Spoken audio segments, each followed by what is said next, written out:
Hello guys, good evening and good afternoon or good morning wherever you are. My name is CPA Makan and today I will be taking you through revision on business mathematics and statistics. This is case CASNEP ATD level 2. So it's December 2024. So we are going to begin from question 1 to the last question. So you have been told this paper consists of 50 multiple choice questions. Answer all questions by indicating the letter A, B, C, or D that represents the correct answer. Each question is allocated 2 marks. Do not write anything on this paper.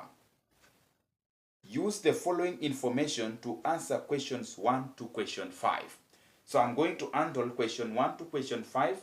That is revision on ATD level 2. So this is ATD level 2. December 2024. So therefore, let me begin with the question 1 to 5. So I've been given the data that I need to use to answer the questions, that is question 1 to question 5. So the data is as given below. The data below shows the sales made by companies in the manufacturing industry in millions of shillings. So this is the data given. We have the sales here. We have 10 to 15, 15 to 20, 20 to 25, 25 to 30, 35 to 40.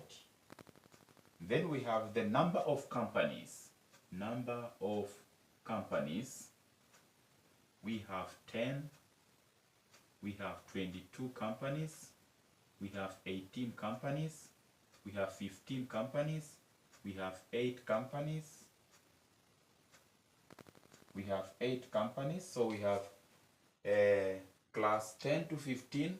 10 to 15, 10 companies, 15 to 20, 22 companies, 20 to 25, 20 to 25, we have 18 companies, 25 to 30, we have 15 companies, and this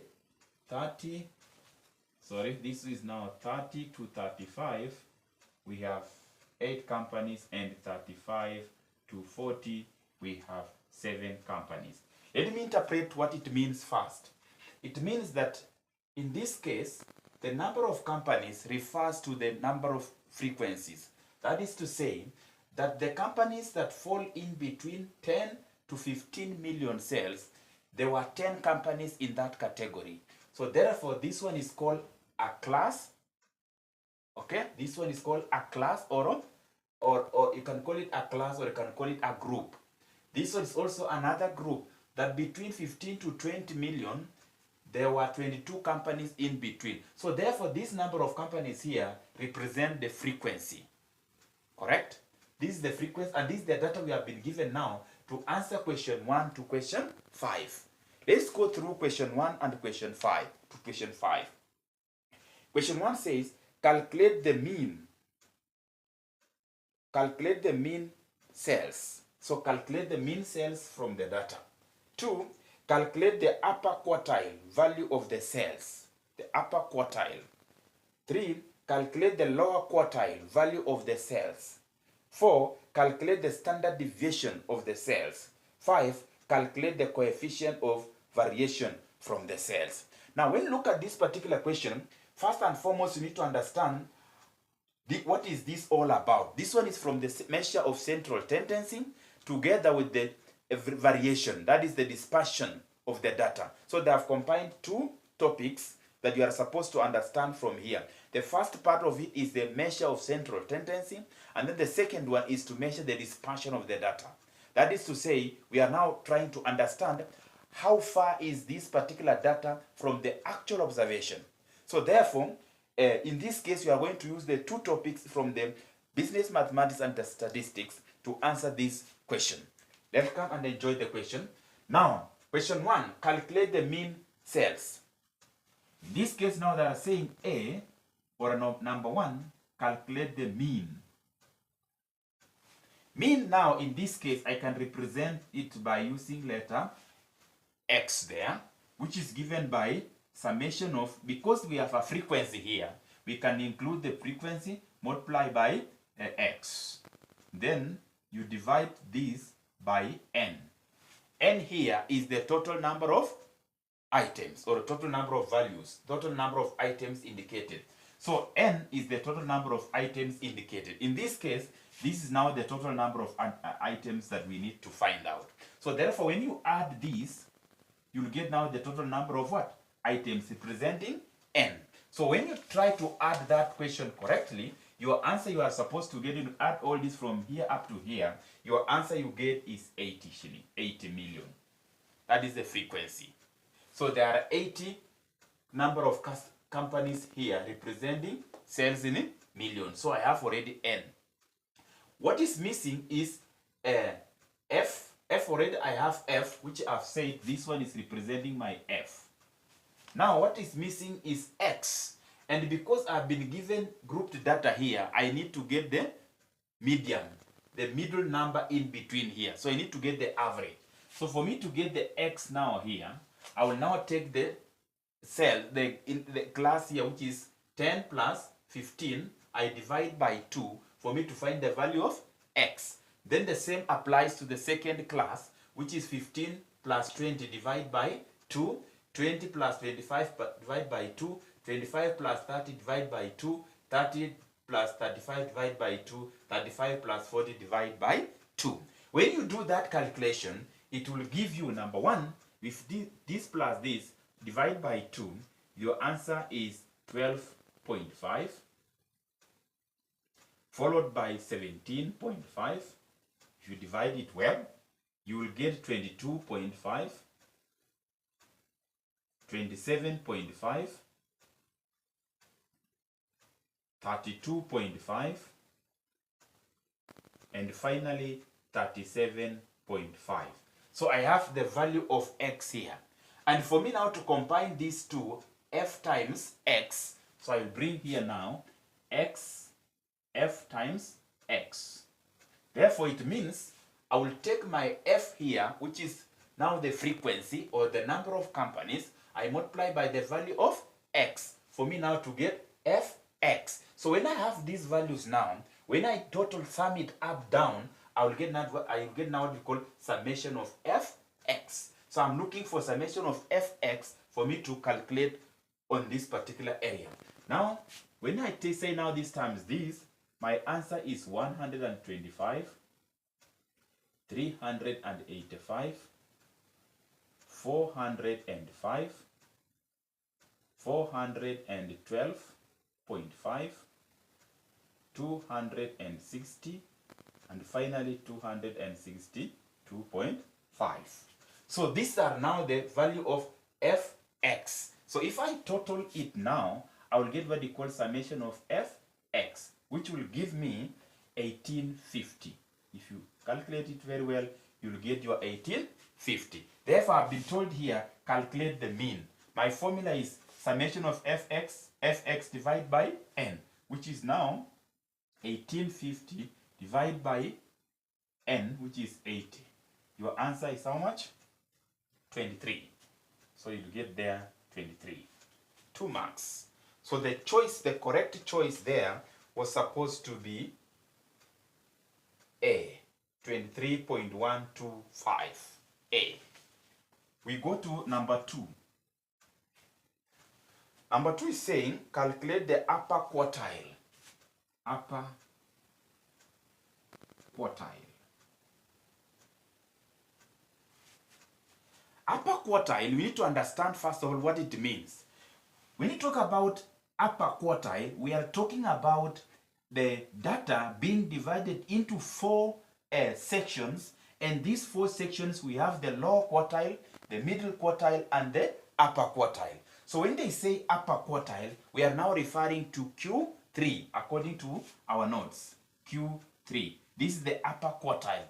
If they say lower quartile, they're referring to Q1 for that matter. Therefore, For me to calculate Q3, my formula should be lower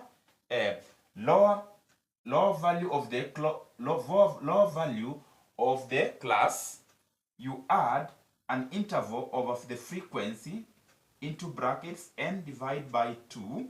So not 2, because quartile means 4. So you divide by 4. Then you multiply, minus cumulative frequency of the preceding class interval. Now on this note, we have the interval here. Interval here is the difference between the lower value of the class and the upper value of the class. You can take any class here, either this class, this class, this class, this class, or this class. What is very important is where is the lower class value. So the lower class value is the one on your left, and the higher class value is the one on your right. So therefore, all these represent the lower value of the class, and this one represents the higher value of the class. Number 2, interval. Interval now is that difference from the lower value and the higher value. The difference in between the two, these values here, is 5. Then the frequency is that particular of number that is present in that class of data given, of which you are going to determine where is that class. In this case, you cannot tell as it is until you do some computation. In this case, first of all, what will tell you which class are you referring to, so that you are able to know the lower value of that class, and the frequency of that particular class is this part here. So this part here refers to the number of items in that particular class. The number of items in that particular class. In this case now I can say Q3 is now given by 3n divided by 4. 3n divided by 4. When I say 3 is because of the quartile 3 here. Upper quartile. So therefore, for me to get the value there, it will be 3 times n. N is now the summation of what? Frequency, which is 80. You divide by 4. So when you divide that by 4, your answer is 60th item. 60th item. So therefore it tells you that where we have the low quartile, first of all, where we have the class should be on the 60th item. And where in the 60th item, we shall have the lower quartile and the upper quartile. On the same 60th item, you will be able to see where the frequency is. And on the same 60th item, you are able to know the preceding cumulative frequency represented by letter C. Preceding means before. When they say preceding, we're talking about before that class. Let's see. The 60th item is here. The 60th item is here. Do I have it here? No. So because I don't have it, I can bring it immediately and say cumulative frequency. So cumulative frequency, I just add this one here 10, this plus that is 22. 22 plus that you get 22 plus that you get 50. 50 plus 15 you get 65. 65 plus 8. 65 plus 8 you get 73. And 73 plus that you get what? 80. So when you look at this carefully, where is the 60th item? The 60th item is in between here. Is in between 50 and 65. And therefore, it means that the 60th item falls here. But because we don't have anything, we don't have any class here, we just go to the next cumulative frequency, which is what? 65. So in the 65, we are able to see now the class. In this class, we have now the lower quartile, which is 25. We will put now 25 in letter, replace letter L. Then F is the frequency in that class. So the frequency in this class is 15. And therefore, I is the difference between the interval. That is the interval now between the lower and the upper. So it means 35 minus 40 is 5. So all this is, the interval there is 5. Then C is the preceding, means before that class, what was the cumulative frequency?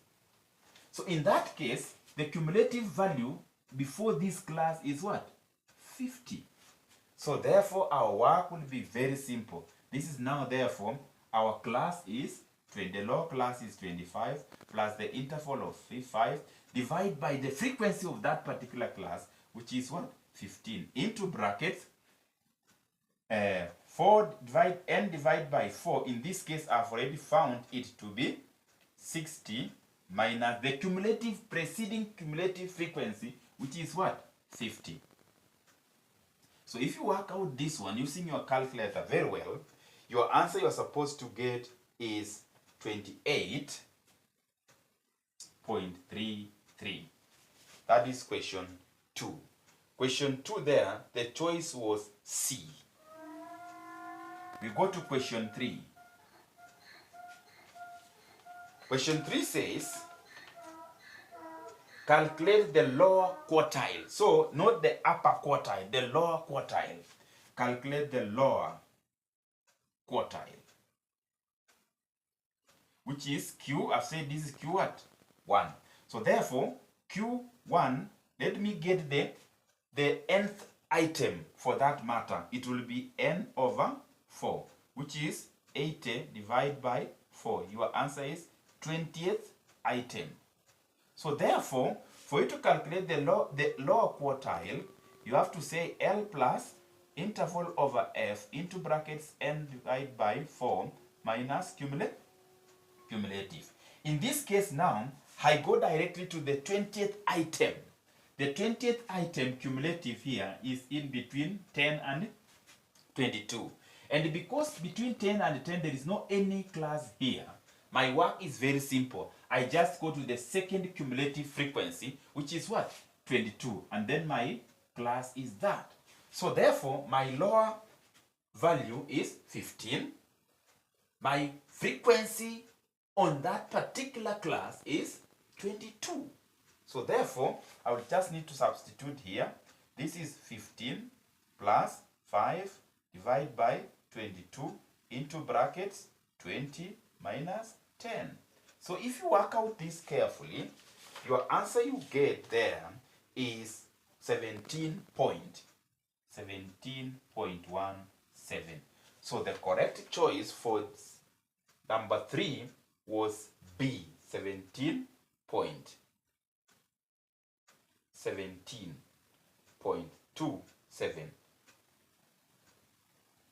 17.27, sorry, 27. You can see how simple it is. We go to example, we go to question 4. Question 4. Question 4 is saying, calculate the standard deviation. Calculate the standard deviation, which is, I can represent it by letter S. Now we also say standard deviation is given by a summation of f dx square divided by n, you get the root. We can interpret it and say it means f, which is the frequency, times the deviation from times the sum of the squares. Sum of squares of x from mean. Sum of x mean divided by n. N here is the total or cumulative what? Frequency, which is the total frequency is 8. In this case now, I will need to say f summation of f dx square. So therefore, this deviation dx should come from your mean. And where is your mean? Your mean is from number 1, which is 23. So therefore, we want to see now how far is mean from x. It's what we call deviation. So therefore, let me find out that deviation. How far is the value of x from the mean? So therefore, I will say now, deviation in this case now here, dx is given by x minus mean. In this case, I've said let mean be what? X with an something on top there. This is mean. So therefore, my work will be very simple. Where is x? My x is here. 12.5, 17.5, 22.5, 27.5, 32.5, and 37.5. So therefore, I will just say x minus mean. In this case, my mean is 23. So therefore, let me subtract. Let me now subtract. So if I subtract now this minus 23, my answer there is negative 10.5, negative 5.5, negative 0.5, 4.5, 9.5, and finally 14.5. So I have my dx.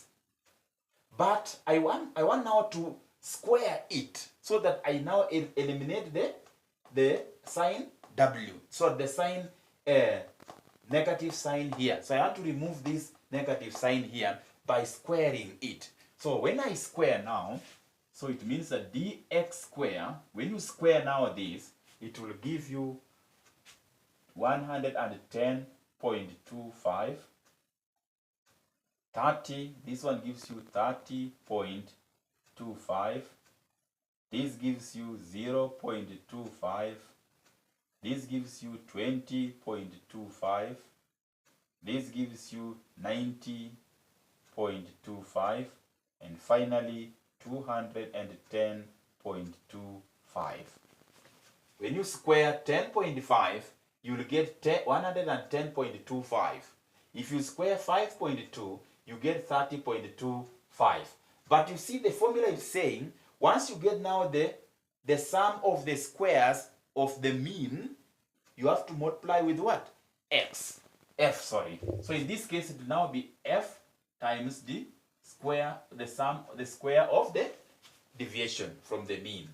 Square of the deviation from the mean. So let's see now, which means f in this case is my frequency, which is 10, 25, 15, 18, 8, 5. So let's multiply now. It will be frequency 10 times this column times that. So when you multiply that, the first one will give you 1102.5.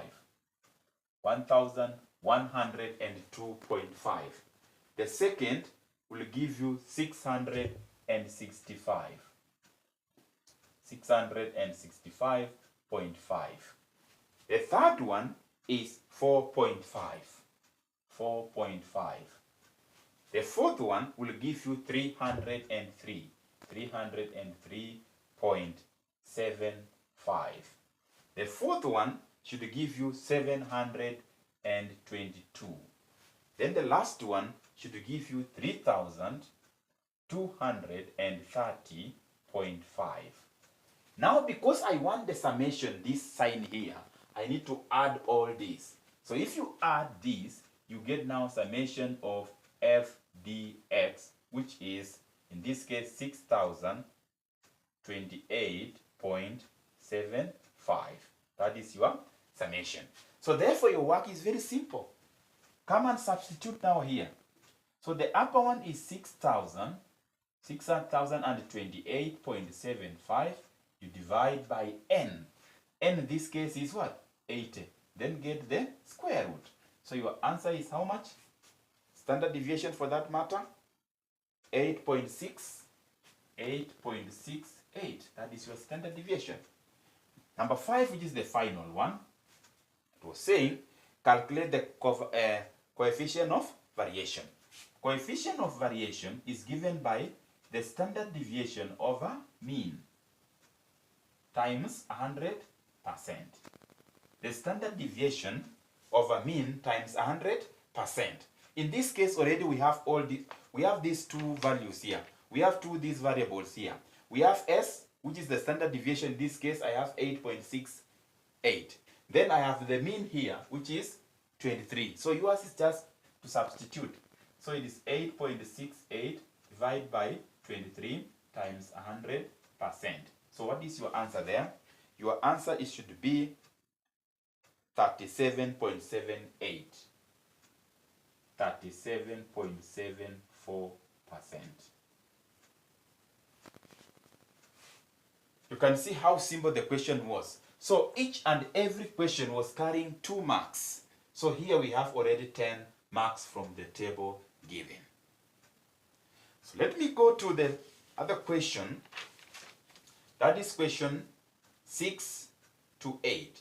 Question 6 was saying, find the number of ways in which 5 players out of 8 players can be selected from a team. Find the number of ways in which 5 players out of 8 players can be selected from a team. That is from a subtopic called permutation. So therefore, this number 6 is purely about permutation. This is from the topic on permutation. So the topic from permutation is very simple.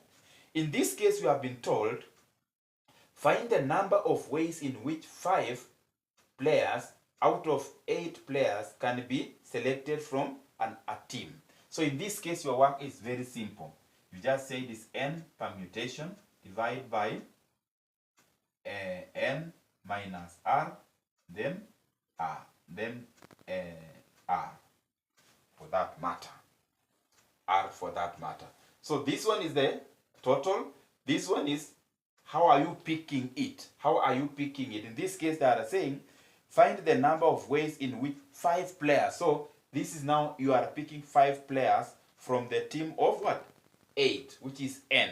In this case, your work is very simple. So you now say it is 8 permutation divided by r n, which is 8. This is 8 minus r, which is 5. Then we have, now when you are working out, it should be like that. 5 here. Like that.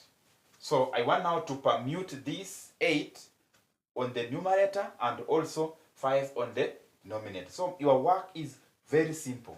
Now this means that you multiply 8 from 8 going backward until 1.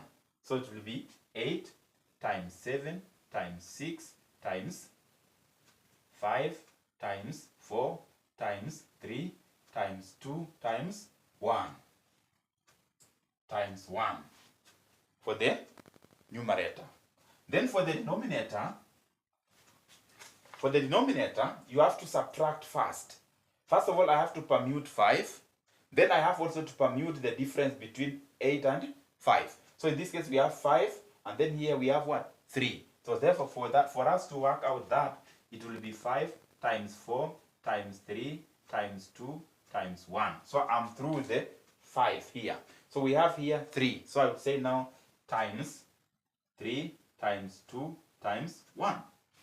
Once you have done that, you cancel what is common on numerator and denominator, the normal division. So I will pick this one, I will cancel with that. Correct? Then I will say they have 5, 4, I cancel this. Correct?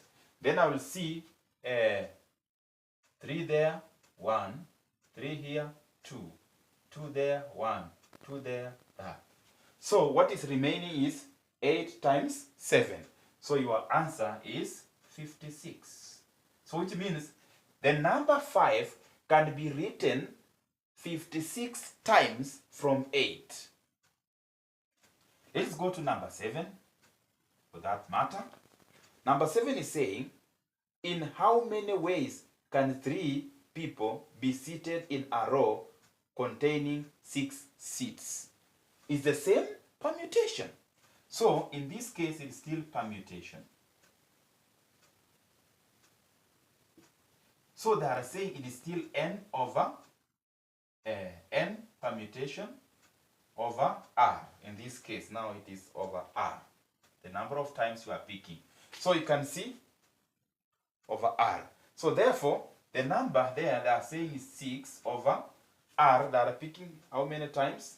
3. So we want now to write 3 times. So permutation.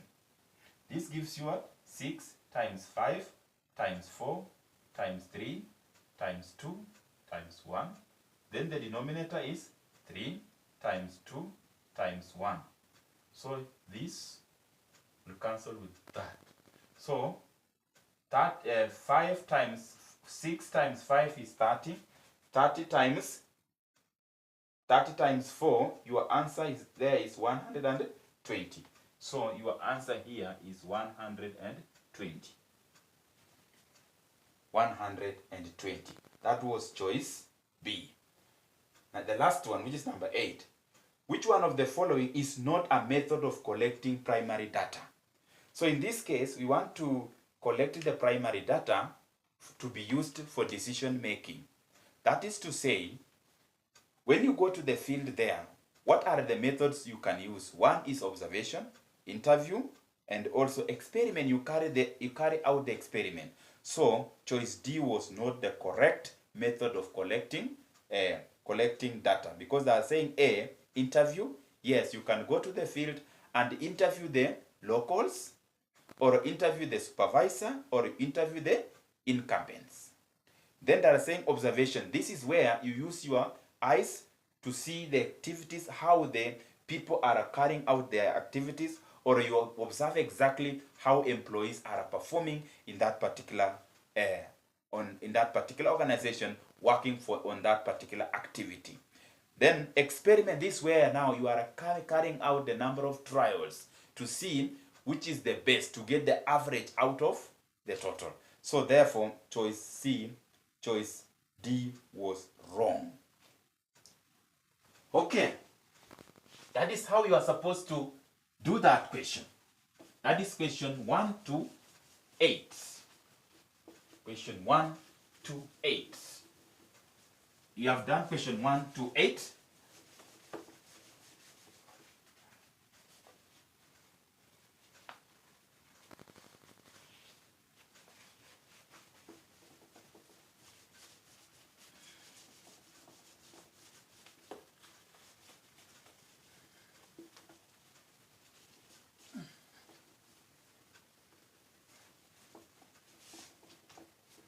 Now, question 9 was very simple also. From question 9, you are given very simple data there. You are told, question 9, use matrices A and B provided below to answer question 9 to 11. So we have the matrices given here that are saying A is equals to 5, 7, 4, 6. That is matrix. Then matrix B is given by 8, 4, 3, 2. So these are two types of matrices that we have been given. So these two matrices will be used to answer question 9 to 11. Let's see. Question 9. Calculate AB. Question 9. Calculate AB. This one is saying multiply matrix A by matrix B. So therefore, we now multiply 4, 6, multiply by 8, 4, 3, 2. The rule here is, when you are carrying on multiplication, you ensure that the number of rows equals the number of columns. We begin by saying the number of columns should be equal to the number of rows. That is to say that when you are carrying out this computation, you must take column times row. So count how many columns are there. If the number of columns are equal to the number of rows, then it means that that particular matrices can be multiplied. But if you find that the number of columns are not equal to number of rows, then it means that one cannot be multiplied. Let's see. Columns, they come down. So 1, 2. Then what about this particular matrix B? Rows 1, 2. So you can see there are 2 columns. They are 2 columns against 2 rows. So they are okay. How would we multiply? Your work is very simple. You say now row multiply by column. Now, when you look at this row here, there are 2 elements, element 5 and element 7. Here we have also 2 elements, element 8 and element 4. So therefore, it means that you multiply this number, this row here, 1, then you multiply again The second one is 2. Then we have the second row here, multiply by first column and second column for you to get the answer. How do you go about? Very simple. 5 times 8 is 40 plus 7 times 3, you get 21. That is one part. Now, the same row and the second column. 5 times 4 is 20 plus 7 times 2 is 14. Correct? Second row with the first column. 4 times 8 is 32 plus 6 times 3 is 18. Then 4 times 4 is 16 plus 6 times 2, you get 12. So when you work out this now question correctly, your answer is 61. This one, this gives you what? 34. This gives you 50. And this one gives you 28. So that was correct answer. So the correct choice was A. Question 10. Calculate A minus B. This is now subtraction. The same 5, 7, 4, 6. You minus 8, 4, 3, 2. So you are subtracting. In this case, there is no rule. Yours is to ensure that how many elements are here and how many elements are there. So the first element also. The second element, the second element. For instance, this is subtraction. So it will be 5 minus 8. Then 7 minus 4. Then 4 minus 3. Then 6 minus 2. So let's see. 5 minus 8, you get negative 3. 7 minus 4, you get 3. 4 minus 3, you get 1. Then 6 minus 2, you get 4. So that is your answer.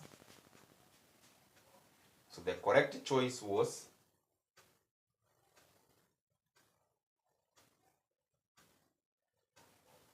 this is addition. This is subtraction. So what if it was addition? So the same addition. 5, 7, 4, 6. Add 8, 4, 3, 2. We are adding. The same way we have done in subtraction here. We do the same in addition. 5 plus 8, you get 13. 7 plus 4, you get 11. 4 plus 3, you get 7. 4 plus 2, you get 8. So this was the correct, this is what was asked. This is what was asked you to do. So therefore, this one was not asked, but I've just added so that you are able to understand. So this one was not asked, but this one has been asked. So therefore, this is the correct answer. That was choice D. Then number 11, which is the final one. Sorry. It says calculate the determinant of resulting matrix A, B. Calculate the determinant resulting A minus B. You can see that question is very specific. You have not been told to find the determinant of the matrix here. No. You are being asked calculate the determinant from the answer you have found here, which is 13, 11, 7, and 8. So you don't go here. You just go directly A minus B. Your answer is here. So you have been asked now to find out the determinant of that. So already the answer is 13, 11, 7, and 8. You have not been asked to calculate the inverse, but I will proceed to finalize to inverse. Let me proceed from here. First of all, find the determinant. In this case, you just multiply the main, you multiply the elements in the main diagonal minus the elements in the minor diagonal. So the main diagonal is this one here. Minus the elements in the minor diagonal, which is this one here. So therefore, if you multiply now,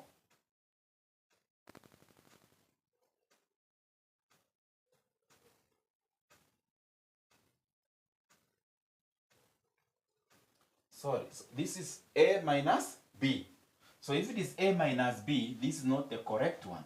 The correct one is this.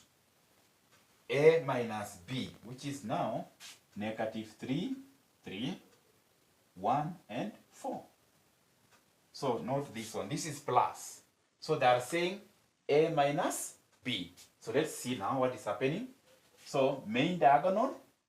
Now the determinant for that matter is now negative 3 times 4, you get negative 12, minus 1 times 3, you get what? 3. So your answer is negative 36.